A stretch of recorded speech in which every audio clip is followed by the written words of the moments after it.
Spurs and Thunder faced each other in the semifinals of the Emirates NBA Cup.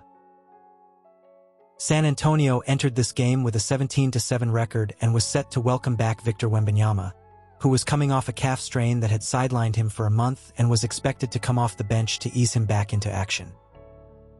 Oklahoma City, meanwhile, came into the matchup with a historic 24-1 record, the best ever through 25 games, and as the clear favorite to take home the cup.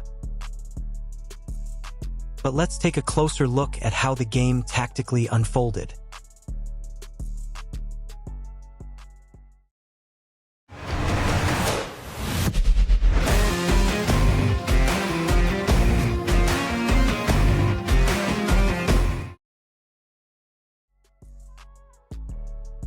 Let's start with how the Spurs defended against SGA. They utilized a common strategy called filling the gaps, meaning that the defenders near the MVP can stun on him and close the space to force the ball out of his hands. You can see that here too.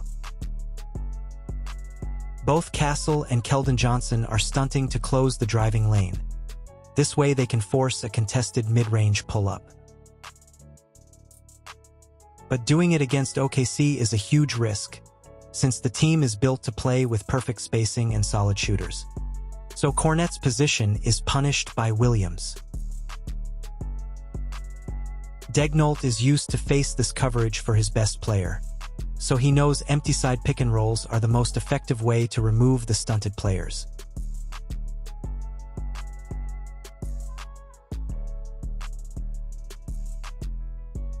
On the other end, San Antonio responded with involving Chet Holmgren in many screen actions to exploit the fact that he's not a great screen navigator and that he's slower than Barnes.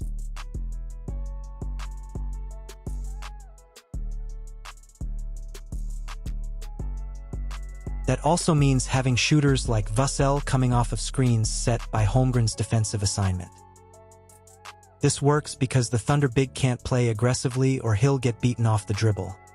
So he stays conservative but lets the shooter with some space.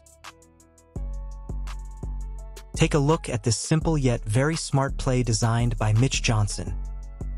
The screen on the ball handler is supposed to be set by Barnes because he's guarded by Holmgren, but remember that the former second pick in the draft is not a good screen navigator. That's why Kornet sets a screen on Chet before the main action. And that's also why you see Holmgren out of position again and unable to help on the drive. There are a couple of high IQ things to spot on this play. The first one is in the Spurs lineup. When the Thunder subbed out Hartenstein, the Spurs subbed out Kornet but didn't put Wemby in, so they could have the Holmgren-Barnes matchup again. The second one is Dylan Harper utilizing Barnes' side to play the horns action to involve Holmgren into the play.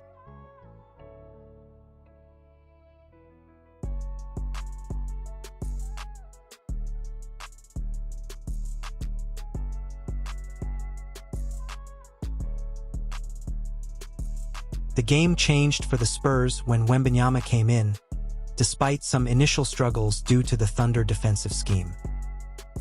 Look at how tight the French was guarded. 3 players are actively guarding him while the other 2 are ready to close the passing lanes.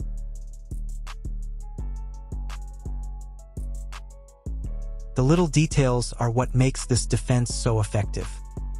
The double team comes from Wemby's blind spot, which is the same side he's turning to. This turnover is almost automatic.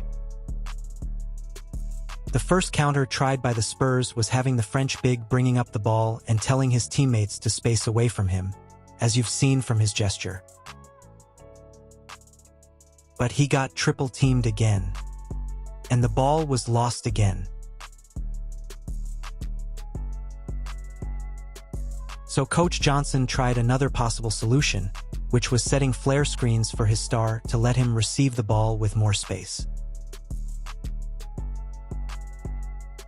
But once again, 3 Thunder players were ready to help on him, and did an amazing job. But the last option was the best one for San Antonio. Wembanyama receives the pass with a lot of space, and quickly shoots before any help can come from anywhere. So why was Wemby this crucial for his team then? You might ask, and there are two answers for that. The first one is that Kornet has been brutally exposed all game long.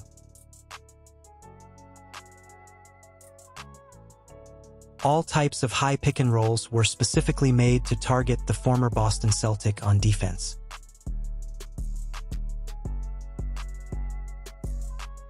The Spurs Unicorns' position in the drop coverage was very deep and led a lot of space for many Thunder players, not only the ball handlers. Kornet's statistics explain pretty well his negative impact in this game. In more than 24 minutes played, he recorded -15 as his game plus-minus. I'm not saying he's a bad player, don't get me wrong, but Daigneault knows perfectly well how to attack the opposing centers with his weaknesses and has a perfect personnel to do so. The second reason is the tactical change on the defensive end implemented by the Spurs at halftime. They started switching on every pick and roll and kept Wemby roaming near the paint.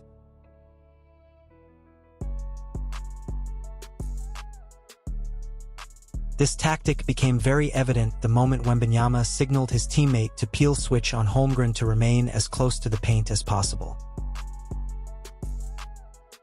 Look at how Wemby's presence in the paint deters Jalen Williams from attempting what would have normally been a high percentage shot at the rim.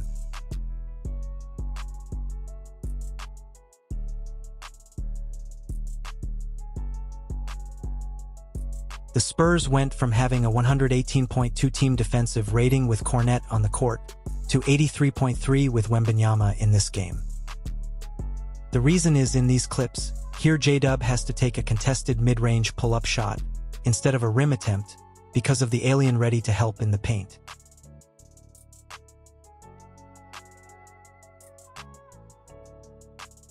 Before getting to the last part of the video, let me introduce you in 30 seconds to the big news of the last weeks. Because of the situation I explained in my last video, I had to open a Patreon account with two tiers. The first is for video breakdown like the one you've just seen. The second is for the deep scouting reports and the full podcast episodes. Then I made a course on how to level up as a basketball player and a free advanced stats glossary. You'll find this all in the link in the description. A huge thank you to the people who'll support this project once again. I'm very grateful for you. So the Spurs took home the W and will face the New York Knicks in the 2025 Emirates NBA Cup final. This was just the second loss in 26 games for OKC, and it was delivered by a great performance by Wembanyama, but also thanks to the good adjustments the Spurs coaching staff made throughout the game. And this was all for today. Thank you for watching, and see you in the next video.